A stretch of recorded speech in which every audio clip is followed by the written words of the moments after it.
Morton Castle is located by an artificial loch in the hills above Nithsdale, in Dumfries and Galloway, southwest Scotland. It lies 2.5 miles, 4 kilometers, northeast of Thornhill, and once formed part of a chain of castles, along the strategically important Nith Valley, which runs from the Solway Firth north to the Clyde Valley. In the 12th century, the honour of Morton was a possession of Donegal, Lord of Strathnith, Nithsdale. A ditch to the south of the castle is thought to date from this period, although it may be natural. During the reign of Robert the Bruce, the lands of Morton were held by Thomas Randolph, later the 1st Earl of Moray, by 1307, and possibly as early as the 1260s, a castle had been constructed here, on a high defensible promontory surrounded by marshland. Randolph also constructed an enclosed deer park nearby. The Treaty of Berwick in 1357, which secured the release of David II, also required the Scots to destroy 13 castles in Nithsdale, including Morton. It is not clear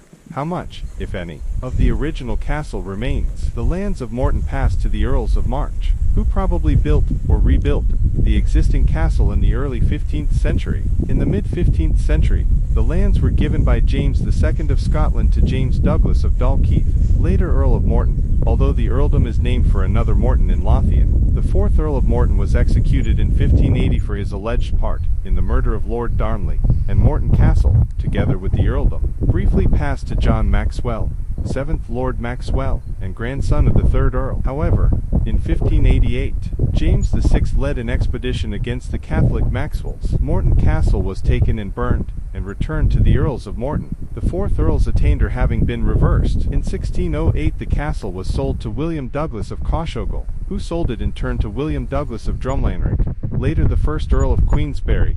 10 years later, the castle was at least partially occupied until 1714, probably serving as a hunting lodge rather than a dwelling. A dam was constructed in the 18th century to flood the marshland, creating the artificial loch, which now surrounds the castle on 3 sides. Following its abandonment in the 18th century, much stone was carried off until the 1890s when some repairs were carried out. It is now the property of the Duke of Buccleuch, and is cared for by Historic Environment Scotland. Morton Castle is a scheduled ancient monument. There is some debate as to the precise date of the castle. Gifford discusses the possibility that the defensive structures date from the original, 14th century castle, which was then rebuilt as a hunting lodge in the 15th century. However, he concludes that it is not impossible that the majority of the castle dates from the 15th century.